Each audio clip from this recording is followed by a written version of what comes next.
دوسرا سوال ہمارا یہ ہے کہ آج جیسے آپ نے ابھی بتا دیا، تو ہمارے پاس محدثین کے دو گروپس بنتے ہیں، جس طرح اہل تشیع اور اہل سنت کے. عام مسلمان ہماری طرح وہ کون سے کتاب کو، کون سے احادیث کو مانے؟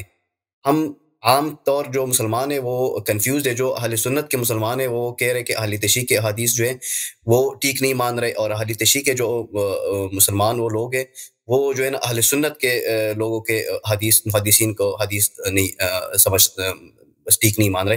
تو عام لوگ کون سے احادیث کو مانیں آج کے زمانے میں؟ تو عام لوگ جو شیعہ ہیں وہ تو صرف شیعہ حدیث کو مانتے ہیں نا. شیعوں کے لیے تو یہ پرابلم تو نہیں ہے کہ وہ کس کتاب کو مان لیں. جو جماعت مخالفین ہیں وہ اپنی احادیث کو مانتے ہیں، لیکن جب ثابت ہو جاتا ہے کہ ان کا طریقہ کار باطل ہے تو ان کو اپنے کتب سے ہاتھ دھونا پڑے گا، اپنے کتب کو چھوڑنا پڑے گا. اور انشاءاللہ تبارک و تعالی یہ ابھی اس کا موقع نہیں ملا. اگر ہم کبھی چاہیں، اور یہ کسی آپ کو شیعہ عالم کے پاس یہ مطالب نہیں ملیں گی، اگر ہم اب چاہیں، ہمارے پاس اتنے دلائل زیادہ ہیں اور مختلف دلائل اور تحقیقات ہماری بہت وسیع ہیں کہ جماعت مخالفین کے احادیث بالکل قابل اعتبار اور قابل اعتماد نہیں ہیں. اس کے دلائل بہت زیادہ ہیں، اس کے دلائل اتنے زیادہ ہیں، اور کسی شخص نے کو میں نے نہیں جانتا کہ دلائل کو جمع کیا ہو. تو یہ کبھی انشاءاللہ تبارک و تعالیٰ اگر ہم اس پہ لیکچرز کا شروع کریں تو یہ تو بہت وسیع باب ہے کہ جماعت مخالفین کے احادیث کیوں غیر قابل اعتماد ہے. کیونکہ پہلی بات یہی ہے کہ یہ سینہ بہ سینہ نقل ہوتا رہا ہے. فلانے نے فلانے سے سنا، فلانے نے فلانے سے سنا، فلانے نے فلانے سے سنا. اب آپ کو خود پتہ ہے کہ فلانا جب فلانا سے سنتا ہے نا، اور وہ پھر دوسرے سے 3-4 واسطے پر آ جاتے ہیں تو اس میں کوئی اعتبار نہیں ہوتا، چاہے وہ ثقہ آدمی ثقہ بھی ہو. حالانکہ نقل کرنے میں انسان کا حافظہ جو ہے، میموری جو ہے، وہ بہت ہی کیا چیز ہے، بہت ہی غیر قابل اعتماد چیز ہے. انسان کی جو میموری ہے وہ انسان کے ساتھ بہت کھیلتا ہے. ہاں، یہ تو اب آپ اس معاملے میں بہت ساری کتابیں لکھی گئی ہیں کہ جب آپ وٹنس، جب کورٹ میں آتا ہے وہ ٹیسٹیفائی کرتا ہے کہ میں نے دیکھا فلان چیز کو دیکھا، فلان آدمی آیا لمبے قد کا تھا، اس نے چاقو اٹھا کے کسی کو مارا. تو بہت دفعہ ہوتا ہے کہ وہ لمبے قد کا نہیں ہوتا، چھوٹے قد کا ہوتا ہے. آدمی بھول چکا ہوتا ہے، یا آدمی کو وہم ہوتا ہے، یا وہ کہتا ہے کہ میں نے دیکھا کہ اس نے کالے کپڑے پہنے تھے، حالانکہ اس نے وہی آدمی اس کو دیکھا لیکن وہ کالے کپڑے نہیں پہنا تھا، اس نے سبز کپڑے پہنے. آدمی کا حافظہ جو ہے وہ ساتھ نہیں دیتا.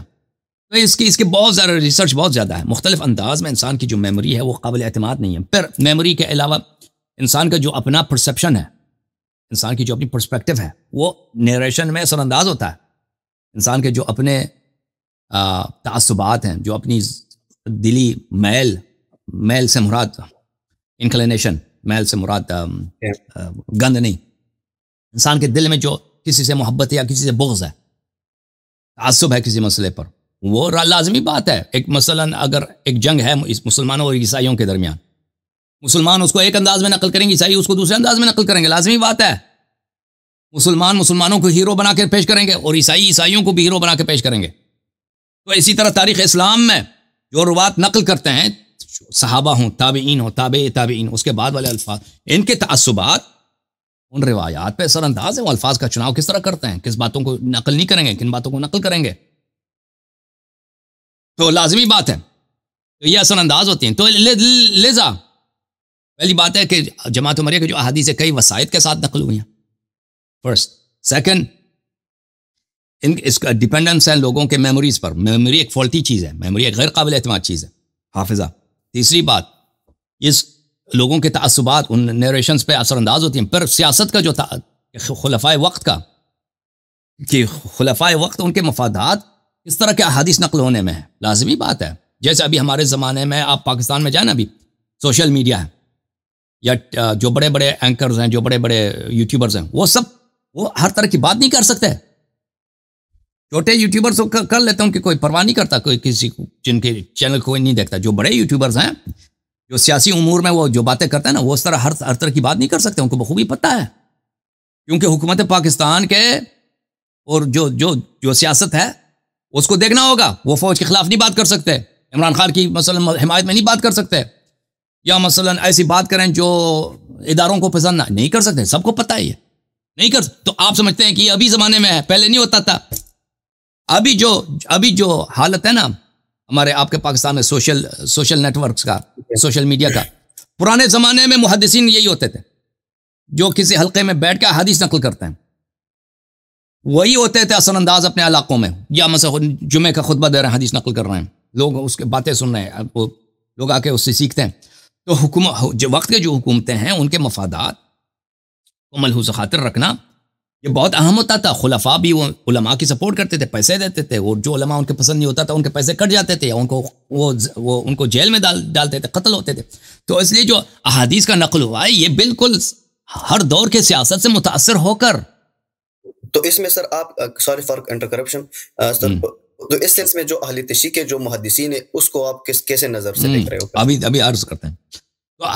تو ہر دور کے جو راوی ہیں اس کے وہ اپنے اہل سیاست کے زمانے سے لے کر اور اس سے متاثر ہو کر ان کے سیاسی جو انٹرسٹ ہیں، جو خلفاء کے جو انٹرسٹ ہیں، وہ ان کے تعصبات ہیں، اور ان کے حق میں جو باتیں ہیں ان کو